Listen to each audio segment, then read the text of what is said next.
they usually are all right, as long as they're on their feet, moving around or talking a lot.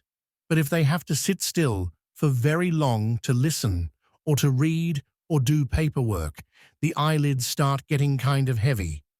Another thing that often happens as a problem with people with ADHD is they have trouble staying with a task that they may start it reasonably well, but they have a hard time then keeping up the effort to finish it in a reasonable time.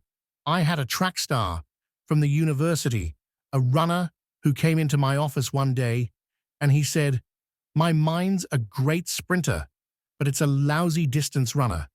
He said, "If the task I have to do is something you do in one quick chunk, you just go all out for it, and then you're done with it.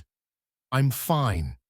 But if it's something where you can't do it in one quick chunk, it's a longer-term project. You have to keep chipping away at it day after day, that I have more trouble with."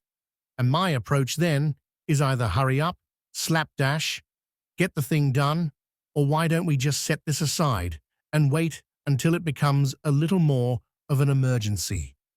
Everybody has trouble with deadlines. Sometimes, people with ADD, it's almost like they can't get started until it's becoming an emergency.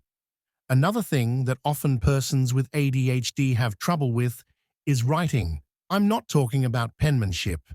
Now I'm talking about taking ideas and putting them into sentences and paragraphs.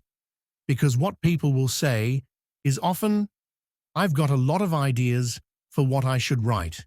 For this essay, I'm supposed to write, or for this term paper, but it just takes me half of forever to be able to get the sentences and paragraphs put together so they make sense. I'm either changing it or it's just disorganized."